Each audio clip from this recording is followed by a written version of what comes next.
On CNB this week, we drive the new generation Toyota Corolla. We also bring you the review of the Splendor iSmart from Hero. Does it really save you fuel? It's the update on the Tata Aria. And as promised, it is the updated A8L from Audi.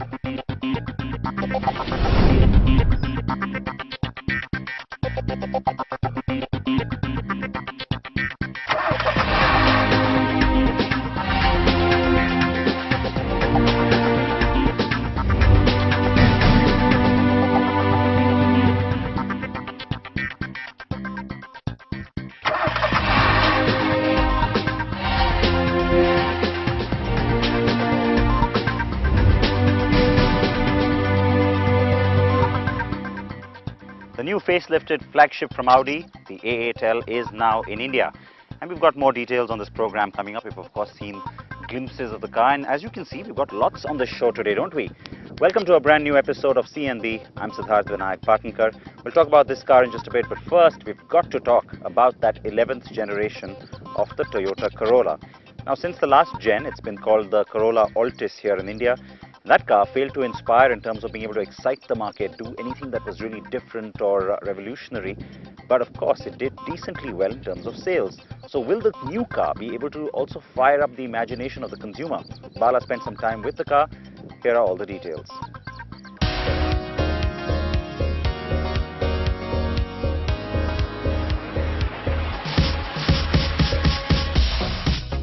A Toyota like you've never seen before.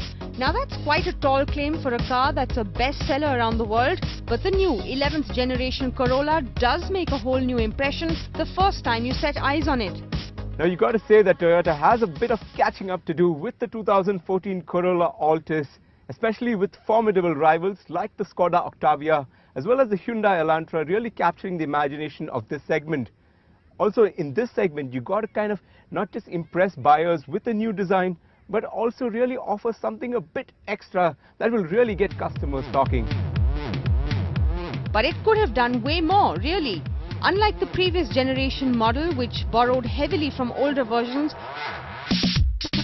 Toyota has gone the extra mile to give the new Corolla a sportier and more premium image. The sportiness is accentuated by strong lines, swept back headlamps and a longer wheelbase. The smiling chrome grille with the LED headlamps and the sporty bumper with the sleek fog lamp housing add to the character. The profile in the rear look just as good and sporty as the front, and the new Corolla uses 16-inch alloys for added appeal.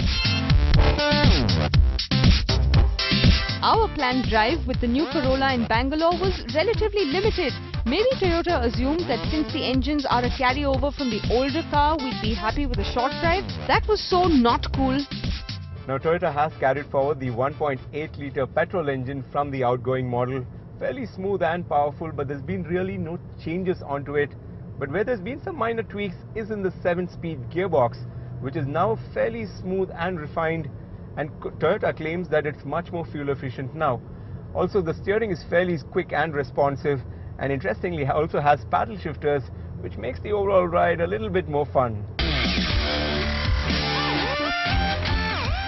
But pushing the car hard isn't such a great idea, because you can feel and hear the engine groan and grumble, and that's even on long straight stretches.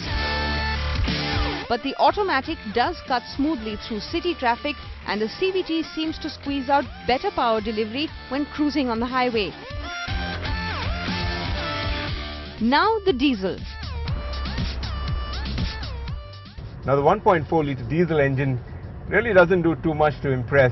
It is underpowered, a bit noisy, and you really have to work on the 6-speed manual to get more power and especially downshift quite a bit. But unlike the outgoing model, Toyota probably realizes this is probably the biggest weakness that it has in the current portfolio. So it's packed all the goodies that you get on the top-end variant into the diesel variant so that customers have little to complain about. But the new Corolla feels more confident to drive from the previous generation with a more responsive electric power steering. The handling feels better too. The suspension setup works well, with the car handling the poor roads in the city and not flinching at high speeds or sharp turns. But the overall drive dynamics still fall short of, say, that Octavia or even the Fluence. A serious effort seems to have been made to give the interiors of the new Corolla a more premium design than the outgoing model. The dashboard layout is neat and layered with a 7-inch touchscreen infotainment console in the center. On a sunny day, the screen is plagued with too much reflection and it especially hampers the display output from the rear camera. The rectangular air vents are well placed with a digital clock in the middle. The steering mounted controls look a bit dated, but they're easy to use. The instrument cluster is neat and bright with a digital display in between the dials. The overall fit and finish are a big improvement, but Toyota probably could have done more to outdo the Octavia and the Elantra. Now the rear seat of the new Corolla Altis is a really nice place to be in, not just because of the leather seats which are nice, firm and comfortable, but also because of the overall space factor having gone up. That's largely due to the overall wheelbase having gone up by about 100 millimeters. That means the knee room is much better inside this cabin. Also you get extra goodies sitting in the rear seat like the reading lights in the rear seat, as well as these seats which can be reclined for extra comfort. That is a segment first, folks, and backseat owners would appreciate that. Driver and passenger airbags come standard across variants, but the ABS with electronic brake force distribution and brake assist comes only on the diesel variants and the top-end petrol variant. Diesel variants now get all the features available on the top-end petrol variant to justify the price difference.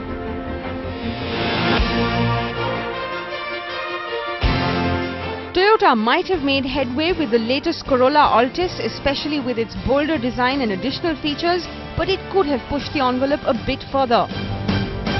The car has been launched in 5 petrol and 4 diesel variants, and prices range between 12 lakh rupees and 17 lakh rupees for the petrol models and between 13 lakh rupees and 17 lakh rupees for the diesel variants. That's the new Corolla. React to it. Tell us how you like it. Now, start-stop technology isn't revolutionary anymore, but bringing it into the mass motorcycle segment might just end up being extremely revolutionary for Hero. It's a good move. It's a nice technology play as well from this company. But does it really save you fuel? Is it enough to justify the USP tag that the old aging Splendor nameplate is getting with this iSmart? Well, Kailash had some time with the bike and has answers to all those questions. At first glance, it may look like a Splendor NXG, but this is not a repetitive rebadge from Hero. This right here is the Splendor iSmart, and what sets it apart from the slew of Splendors in the competition is the nifty i3S technology. Yes, it's lean and it's green and it's got something called the i3S technology. In layman's language, it stands for idle, start and stop. Now remember, this is a technology which is usually found on micro hybrids and a lot more expensive cars, a first for a 100cc motorcycle. So what it actually does is that it cuts off the ignition while the motorcycle is idling. As a result, it sips lesser fuel, puts out lower CO2 emissions, and you get bragging rights for being lean, green, and also having technology that is found on more expensive cars. Powering the iSmart is the modest 97.2cc motor that kicks out 7.7 bhp and churns out 8.04 newtons of torque. Honestly, the iSmart is not engaging nor exciting to ride, but it has adequate power to trundle around town. The novelty really is the start-stop function that is tailor-made for the city. So I've hit a traffic signal now. Allow me to demonstrate how this actually works. All you got to do is put it to neutral, release the clutch, and within 5 seconds the engine cuts itself out. Wait for some time and it's cut itself out. Now all you got to do to breathe life back into it is pull the clutch, slam the gears, and off you go.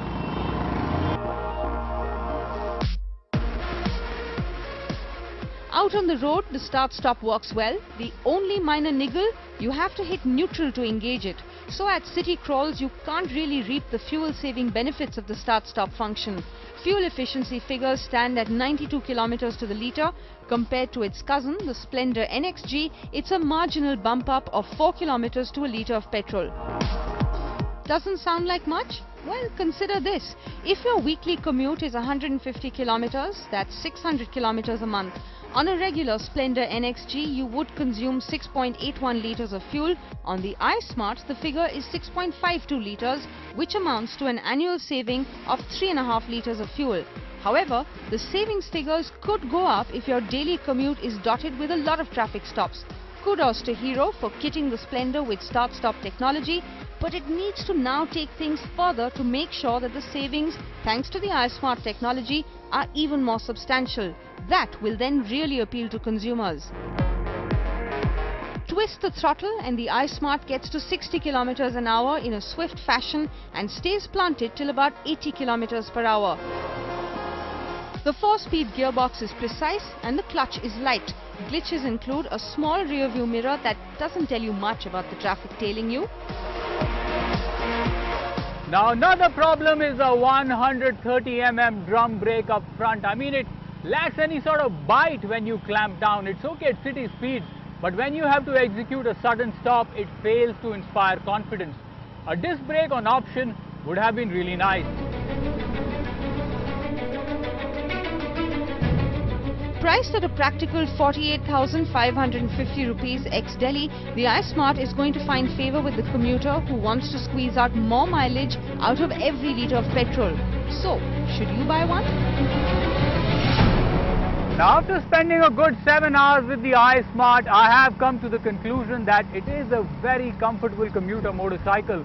With spruced up looks and nifty technology like the start-stop, it is definitely going to find favour amongst the cost-conscious Indian consumer.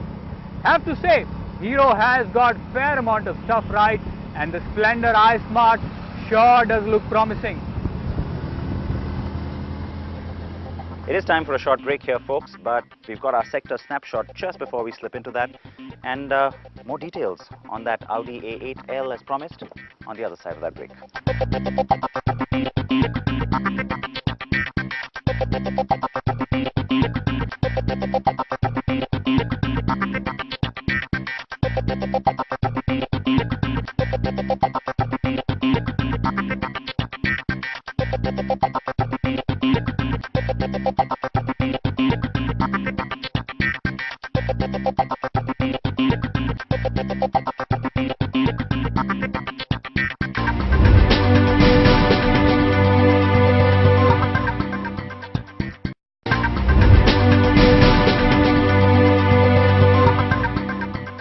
Welcome back. I'm driving the new A8L now, and we have all the details coming up.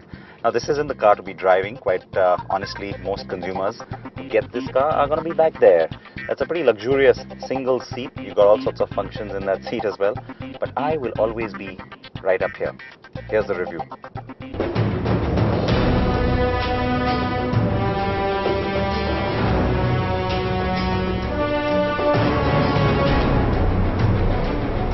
The facelifted Audi A8L aims to try and hook buyers on looks and technology more than creature comforts or power. Not that it skims there either. The timing of this launch is really interesting because remember, the S-Class seems to be running away with the market globally, not just in India, and so the PI coming from Audi on the A8, like I said, this is perhaps the best time for it.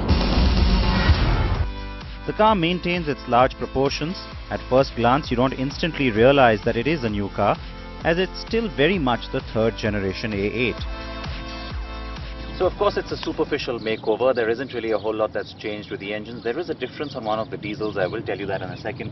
But the real story when it comes to the face, it's right in here. The headlamp cluster has a whole lot of stuff that's going on right now that's new. Everything LED, that's become standard now, and you've also got dynamic turn indicators, a new signature daytime running light strip as well. A few more details on how the matrix LED system works.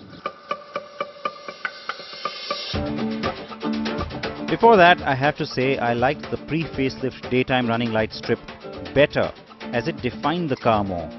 The matrix LED light is highly sophisticated. The entire headlamp cluster is made up of different all-LED components.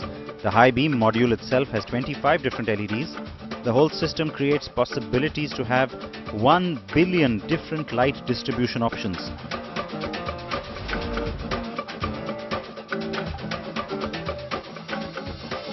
There is a camera that recognizes oncoming cars and cuts glare to them.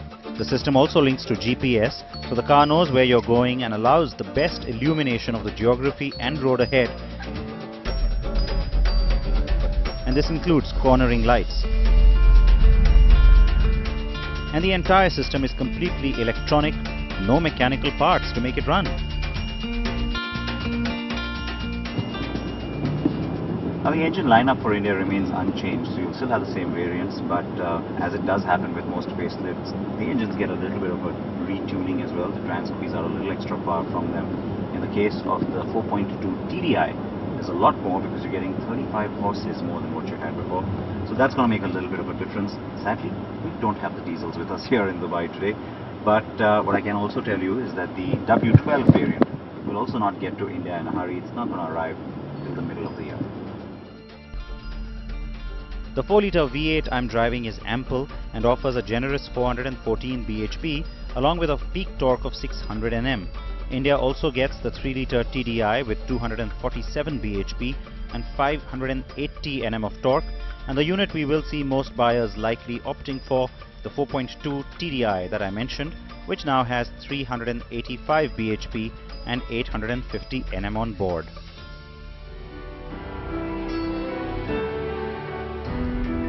On the inside, you have a luxurious cabin with massage function for all passenger seats, a panoramic roof, Bose sound system and loads more. Prices for the new A8L start from 1,12.95 lakh rupees, ex-showroom Delhi. Now that 30 bhp more that I said that the new TDI engine has, guess what? Audi decided not to bring that to India, so we get the unupdated version, if you will. It's a bit strange and disappointing, but the car is still really smooth. I've had some fun driving it today, good power delivery and good gear changes as well. Now, let's talk about that updated Tata Aria. Prices have gone down, it's looking more attractive, but is the car overall better?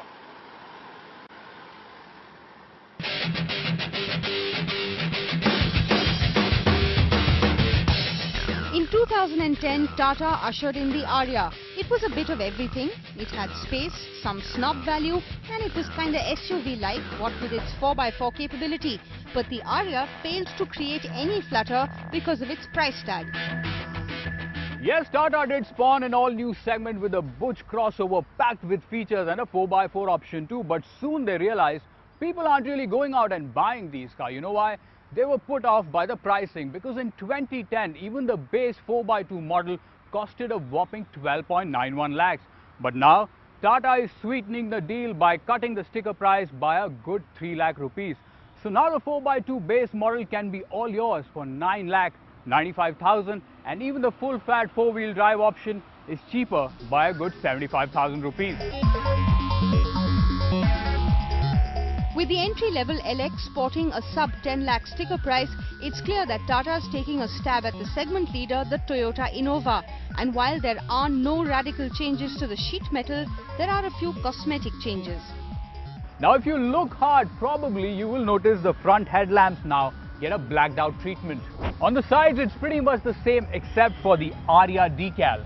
Now at the rear, all that's new is clear lens tail lamps. Now I really wish I had a long list of cosmetic changes to tell you about, but I'm afraid that'd be it.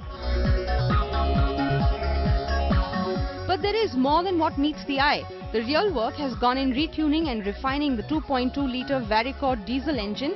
Thanks to the tuning tweaks, it now puts out 148 bhp, 10 bhp more than the previous Aria.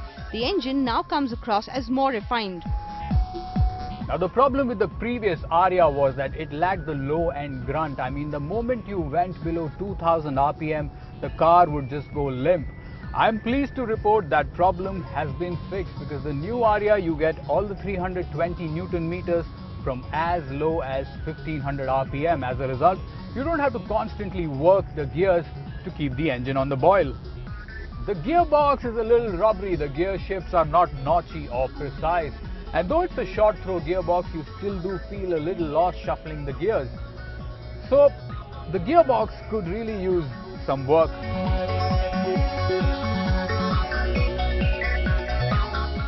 But But it's not free of flaws. The interiors are not up to the mark for a car in this class, and well, that was a huge sticking point earlier as well. The top-of-the-line 4x4 Pride trim does come with a fair amount of kit. You get 6 airbags, traction and stability control, anti-lock brakes and brake distribution. But it seems the changes all come down to the new prices.